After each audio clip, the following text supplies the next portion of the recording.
Assalamualaikum warahmatullahi wabarakatuh. Selamat bergabung adik-adik sekalian di program studi agribisnis. Hari ini kita akan belajar metode ilmiah pertemuan pertama. Jangan lupa ya untuk selalu absen di ocw.uns.ac.id.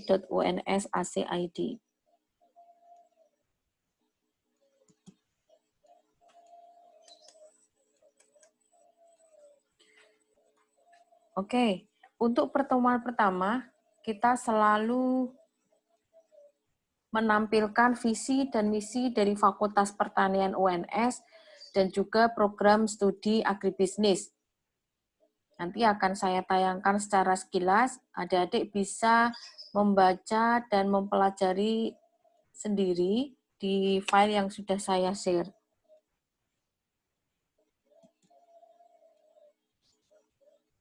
Oke, ini adalah misinya. Kemudian ini adalah tujuannya. Nah, ini adalah visi dari program studi agribisnis.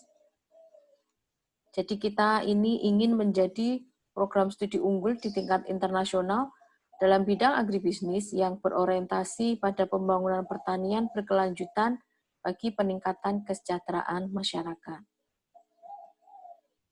Dan misinya ada 3. Bisa adik-adik pelajari sendiri ya. Oke, kemudian untuk evaluasinya, kita akan menggunakan 40% dari assignment yang nanti saya berikan di SPADA, dan kemudian untuk ujiannya adalah 60%. Nah, untuk kelas ini kelas apa ya, metode ilmiah, kelas C ya. Nah, untuk metode ilmiah kelas C ini, itu 8 pertemuan nanti diampu oleh saya, kemudian setelah UTS akan dilanjutkan oleh Bapak Dr. Heru Irianto.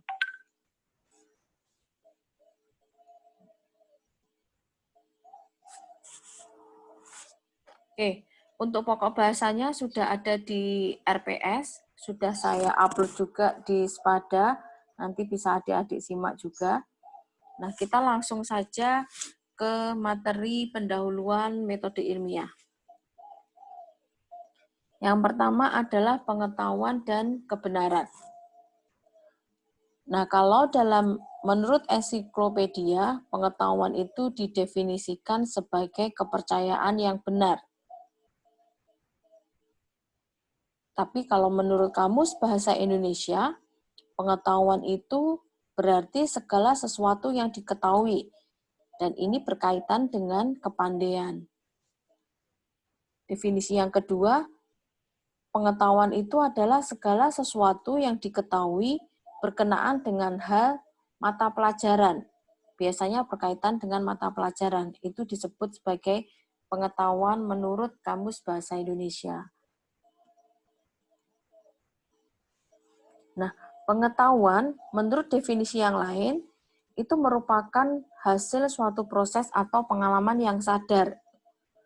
Jadi kalau tiba-tiba tidur terus mimpi mendapatkan semacam wangsit, itu tidak bisa disebut sebagai pengetahuan. Karena pengetahuan itu merupakan pengalaman yang sadar. Pengetahuan juga merupakan terminologi generik yang secara umum itu mencakup keseluruhan hal yang diketahui oleh manusia. Jadi pengetahuan itu merupakan kemampuan manusia seperti perasaan, pikiran, pengalaman, pengamatan, intuisi yang mampu menangkap kejadian-kejadian yang ada di alam, beserta kehidupannya, serta mengabstraksikannya untuk mencapai suatu tujuan. Panjang ya kalau ini definisi yang ini, dan lebih rumit.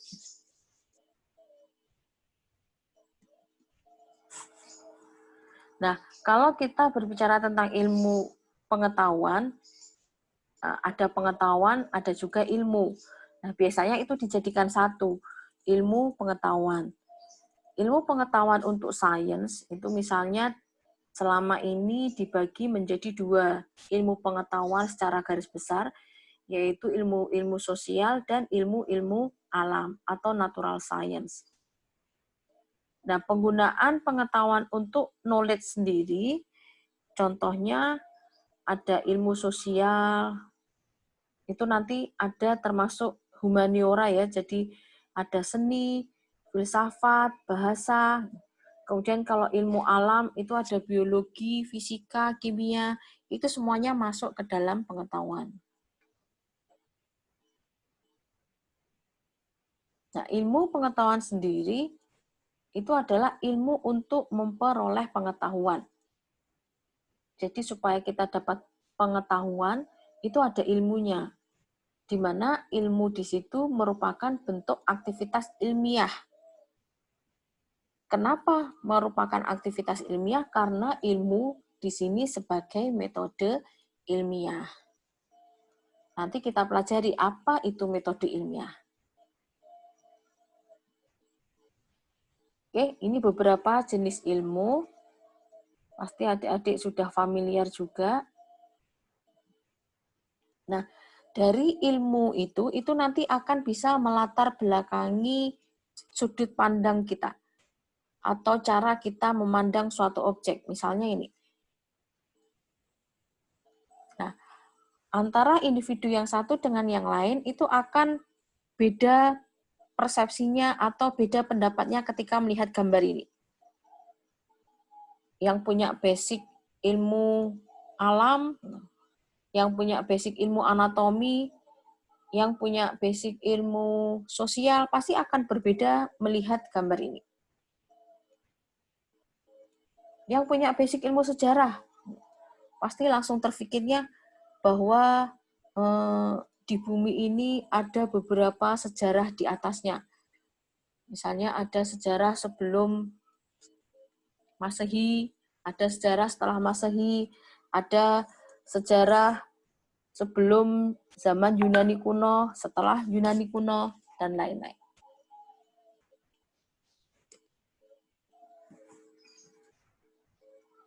Itu sebabnya dari pengetahuan yang kita miliki itu nanti akan berkaitan dengan subjektivitas dan objektivitas ilmu.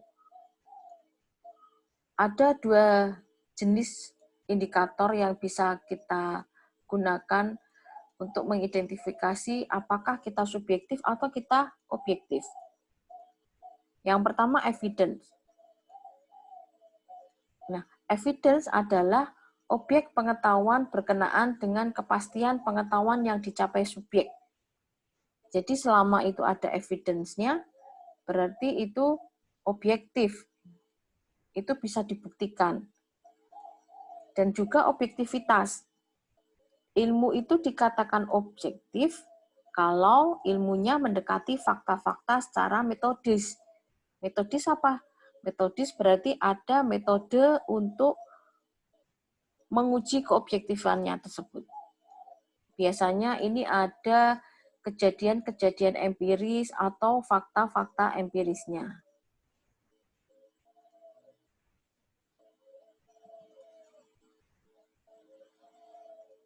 Kalau tadi ada jenis-jenis ilmu, sekarang ada jenis-jenis pengetahuan. Ada pengetahuan biasa atau sering disebut common sense, itu biasanya digunakan dalam kehidupan sehari-hari. Jadi mengalir begitu saja tanpa mengetahui seluk-beluk yang sedalam-dalamnya. Dan tidak detail ini biasanya, karena itu berdasarkan kebiasaan saja. Sedangkan pengetahuan ilmiah atau ilmu itu diperoleh dengan cara khusus. Bukan hanya untuk digunakan, tapi juga ingin mengetahui kebenarannya. Hanya saja di sini tuh masih berkisar pengalaman ya, pengetahuan ilmiah itu. Karena pengetahuan ilmiah itu sebenarnya kebenarannya bersifat tentatif. Jadi ketika ada pengetahuan yang baru, maka pengetahuan yang lama kebenarannya sudah sampai di situ saja. Biasanya hanya berupa untuk semacam pengetahuan, tapi tidak kita pegang lagi kebenarannya.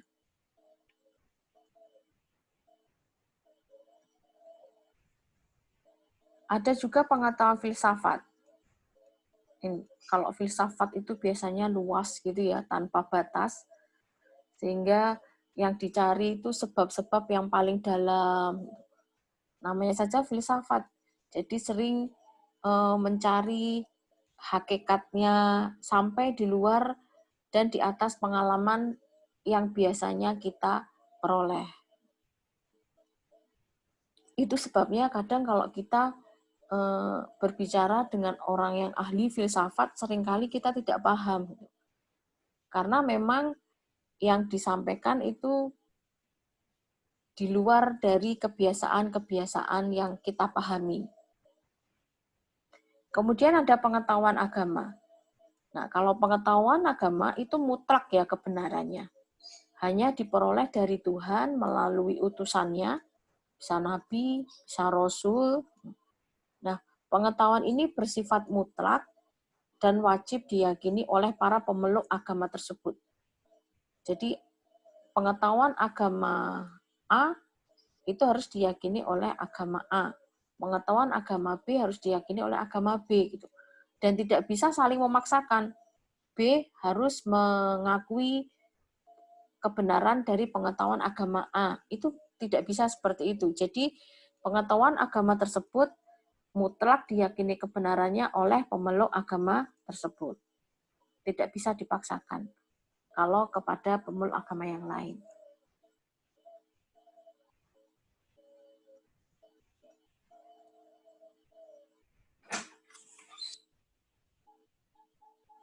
Nah, nanti kita akan belajar hubungan antara ilmu pengetahuan, metode ilmiah, dan penelitian.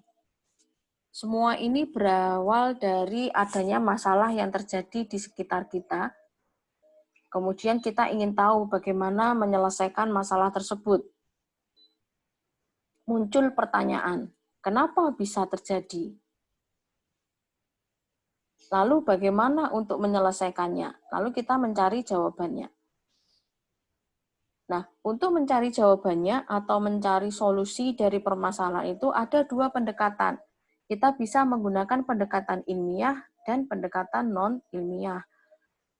Pendekatan yang menggunakan metode ilmiah itu disebut dengan penelitian. Kegiatan atau aktivitasnya disebut sebagai penelitian. Contoh, misalnya Wati tiba-tiba lemas dan kehilangan nafsu makan. Terus kan kita bertanya-tanya, kenapa Wati tiba-tiba lemas? Kenapa Wati tiba-tiba tidak mau makan? Nah, kalau kita menggunakan pendekatan ilmiah, kita cari datanya di lapangan. Apakah Wati punya gejala lain? Kenapa dia tiba-tiba lemas? Kita ukur suhunya misalnya. Oh, ternyata suhunya 40 derajat. Lalu kita periksakan ke dokter. Terus kemudian untuk memastikan menegakkan diagnosa dokter, kemudian dilakukan tes laboratorium. Ada observasi. Oke, ternyata setelah dilakukan tes, misalnya dilakukan rapid test, terus kemudian dilakukan swab test gitu karena ada gejala menuju ke arah terinfeksi COVID. Nah, baru kemudian muncul kesimpulan. Oh, ternyata Wati itu tiba-tiba lemas, kehilangan nafsu makan karena dia positif COVID-19 misalnya. Tapi gejalanya masih ringan. Kalau kita menggunakan pendekatan non-ilmiah, tentu saja tidak menggunakan cara-cara yang ilmiah. Misalnya pergi ke dukun, terus ke orang pinter. Lalu kita menggunakan prasangka-prasangka atau dugaan-dugaan. Misalnya, oh ini Wati kena guna-guna dari teman atau musuhnya. Itu berarti pendekatan non-ilmiah.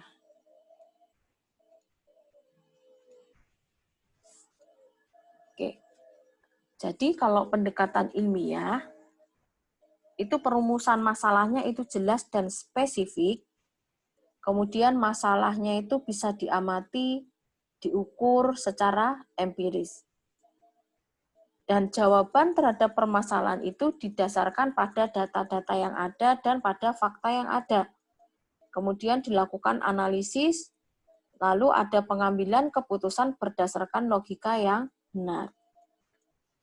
Nah, kesimpulannya dari pendekatan ilmiah itu sangat jelas dan terbuka untuk diuji oleh orang lain. Misalnya ada yang tidak percaya, nggak mungkin Wati itu terinfeksi COVID. Ya sudah diuji saja. Misalnya tadi diujinya di rumah sakit A, terus kemudian diuji lagi di rumah sakit B. Nah, itu namanya terbuka untuk diuji oleh orang lain. Lalu kalau pendekatan non-ilmiah, biasanya perumusannya itu kabur atau abstrak. Sering meraba-raba, tidak jelas perumusan masalahnya. Kemudian masalahnya tidak diukur secara empiris dan juga bisa bersifat supranatural, dugaan-dugaan, menggunakan cenayang-cenayang. Nah, jawabannya tidak diperoleh dari hasil pengamatan yang ada di lapangan. Dan kebalikannya, dengan pendekatan ilmiah tadi, keputusannya tidak didasarkan pada hasil pengumpulan dan analisis data secara logis. Nah, ini biasanya kesimpulannya itu lebih ini ya, tidak terbuka, terus kemudian sering memaksakan gitu. Pokoknya dia kena ini. Itu pendekatan non-ilmiah. Contohnya apa? Contohnya menggunakan prasangka. Meskipun prasangka tidak selalu keliru ya, kadang kita menggunakan prasangka itu ada benarnya juga, tidak 100% keliru. Menggunakan opini yang subjektif, intuisi juga tidak selalu keliru juga. Kadang kita perlu juga menggunakan intuisi untuk memutuskan suatu masalah. Kemudian sering penemuannya itu secara kebetulan atau bisa juga coba-coba. Oke, demikian pendahuluan metode ilmiah untuk hari ini. Selanjutnya kita bisa lanjutkan diskusi di WA Group. Terima kasih atas perhatiannya. Wassalamualaikum warahmatullahi wabarakatuh.